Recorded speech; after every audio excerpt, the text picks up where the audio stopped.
Untuk instansi yang saya sebutkan di atas tadi, berikut adalah jumlah pesaing Anda yang sudah terupdate sampai tanggal 19 Juli 2021. Silakan Anda cek.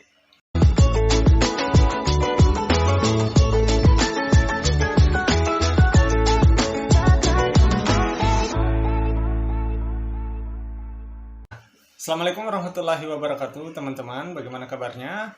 Seperti janji saya selalu akan memberikan informasi terupdate tentang CPNS. Kali ini banyak yang bertanya tentang bagaimana cara melakukan cek jumlah saingan. Nah, ini akan kita bahas ya, teman-teman. Tapi sebelum lanjut, teman-teman bantu subscribe channel ini. Bagi teman-teman yang butuh modul, silakan subscribe channel ini. Bagi teman-teman yang butuh informasi terupdate, silakan subscribe channel ini karena kami akan terus berusaha membagikan informasi, membagikan modul jika kami sudah mendapatkan modul terupdate. Beberapa modul yang sudah kami share ada di video yang lainnya, silakan dicek ya teman-teman. Oke, tanpa basa-basi karena ini sudah pukul 5.30, sebentar lagi saya akan berangkat kerja. Saya akan langsung membahas tentang gambaran peta persaingan CPNS di 2021 ya. Bagaimana cara mengeceknya? Ya, teman-teman. Di sini sebelumnya pada tanggal 17 Juli ya, itu sudah sempat terbuka informasi mengenai jumlah saingan. Caranya itu masuk SSCN, terus itu masuk ke info lowongan. Setelah itu teman-teman akan diarahkan ke dalam untuk mengecek jumlah saingan teman-teman. Tetapi sayangnya per tanggal 19 atau per tanggal 20 informasi ini sudah ditutup, sehingga data terakhir yang kami dapatkan yaitu data per tanggal 19. Saya juga mendapatkan data ini dari beberapa informasi teman-teman, baik dari Telegram, dari teman-teman yang memberikan informasi, dan saya share ke teman-teman. Silakan dicek saingan Anda, terutama untuk instansi-instansi yang saya sebutkan di atas ya. Nah, di sini untuk instansi PUPR itu cuma mendapatkan screenshotan seperti ini, tetapi untuk instansi Kementerian Perhubungan ini datanya lengkap sampai tanggal 19. Contoh ini ya, Jabatan Ahli Pratama, analis anggaran, itu yang mau diterima 1 orang tapi pendaftarnya sudah 96 ya. Ini update sampai tanggal 19 Juli. Ini ada teman yang merekapnya di Telegram. Ya, semoga ini datanya valid. Dan saya yakin ini sekali lagi ini data saya dapatkan dari Telegram ya, dari informasi Telegram, tapi paling tidak bisa menjadi acuan teman-teman. Dan ini pasti akan terus bertambah saingannya karena pendaftaran masih dibuka sampai tanggal 26 Juli ya. Nah, teman-teman bisa ngecek sendiri satu persatu. Nanti filenya saya bagikan. Silakan teman-teman download saja langsung. Nanti saya bikinkan file Google Drive seperti biasa. Silakan di-download di kolom deskripsi di bawah ya. Nah, ini teman-teman bisa baca untuk Kementerian Perhubungan. Ini contoh ini apa ini ya, yang cukup banyak. Inspektur Angkutan Udara, Direktorat Jenderal Perhubungan Udara, D4 Manajemen Transportasi Udara, itu yang dibutuhkan 13, pelamarnya sudah 1227 yang sudah terverifikasi berkasnya. Jadi cukup banyak persaingannya teman-teman ya. Nah, selain itu yang saya punya data Excel yaitu untuk Pemprov DKI Jakarta juga seperti itu. Ini ada data SPF, ini cara bacanya, ini adalah 1 adalah formasi yang dibutuhkan, 5 adalah pendaftarnya ya. Jadi teman-teman bisa ngecek, bisa cari peluang di sini.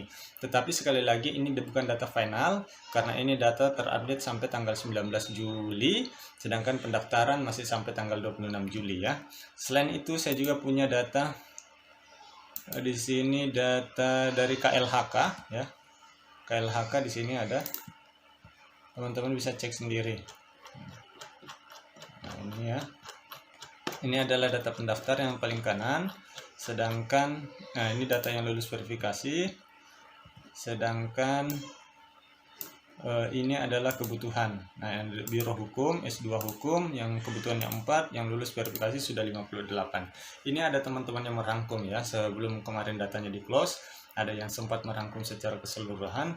Ini akan saya share ke teman-teman. Silakan dibagi bagi peminat yang mendaftar di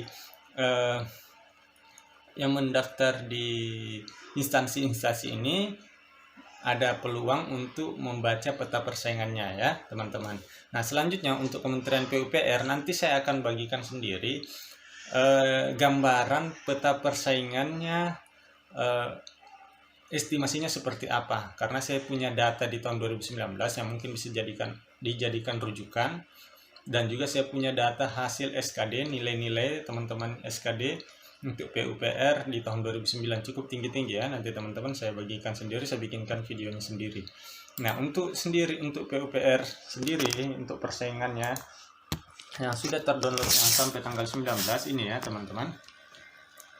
Nah, ini saya ada screenshotannya untuk ahli Pratama Teknik Jalan dan Jembatan, Inspektor bagian Direktorat Jenderal Bina Marga, S1 Teknik Perencanaan Jembatan dan Jalan, S1 Teknik Sipil, itu yang dibutuhkan 66 orang, tapi pendaftarnya baru 31 orang. Nah, ini cukup peluang yang cukup besar ya teman-teman, tapi sekali lagi ini adalah data yang belum final karena perpanjangan sampai tanggal 26. Nah, selanjutnya ada ini ya, ada teknik pengairan, lulus verifikasi 26, pelamar 42. Masih cukup banyak ternyata yang belum terpenuhi kuota pelamarnya ya. Ya. Artinya ini peluangnya cukup besar ini. Oke. Nah, selanjutnya juga di sini ada seperti ini ya. Nah, ini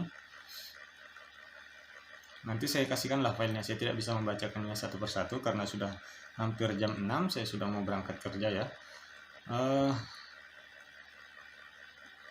Oke, ini. Nah, untuk sebagai gambaran, tahun lalu itu peserta PUPR itu 13.192 peserta yang memperebutkan 1.048 kursi CPNS Kementerian PUPR. Nah, teman-teman, saya juga punya datanya untuk hasil selek SKD teman-teman di PUPR di tahun lalu. Ini contohnya ya, untuk Kementerian Pekerjaan Umum dan Perumahan Rakyat, Jabatan Pelaksana Terampil Teknik Pengairan, itu jumlah formasi yang dibutuhkan 50, jumlah pesertanya ada 106, dan jumlah peserta yang lolos SKD itu adalah PL, ini PL semua ini ya. Nah, ini sampai 59 orang yang lolos SKD ya. Nah, teman-teman bisa mengecek ininya, nilainya rata-rata di angka 390-an ya, 381 TWK, TIU dan TKP. Nah, saya rasa untuk ketika teman-teman sudah lolos SKD di sini itu peluangnya cukup besar, karena kenapa? Yang lolos 59 ya, sedangkan data yang dibutuhkan itu jumlah formasinya dari 50, berarti tinggal menyingkirkan 9 orang saja ya teman-teman, jadi peluangnya besar.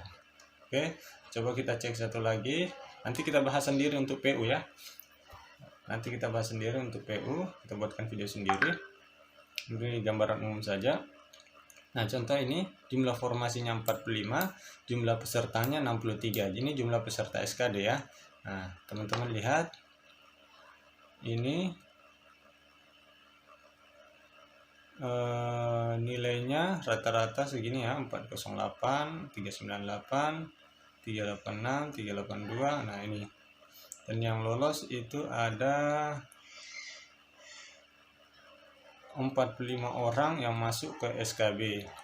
Berarti 45 ya otomatis lulus semua ini ya, teman-teman, karena 45 yang dibutuhkan dan 45 yang masuk lolos ke SKB ya.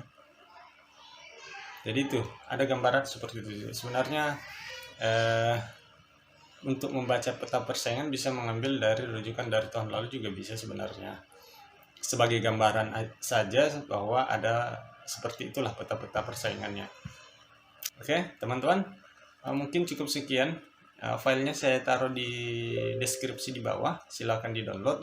Untuk teman-teman yang di formasi lain atau di kementerian lain mendaftar di tempat lain, nah, coba dicek secara berkala, siapa tahu tiba-tiba nanti dimunculkan lagi. Kalau sekarang sudah tidak dimunculkan ya. Oke, sekian teman-teman. Kalau teman-teman suka dengan video ini, silahkan subscribe. Dan jangan lupa di-share ya, untuk memberikan banyak informasi ini sampai ke beberapa teman-teman yang membutuhkan. Sekian, terima kasih. Assalamualaikum warahmatullahi wabarakatuh.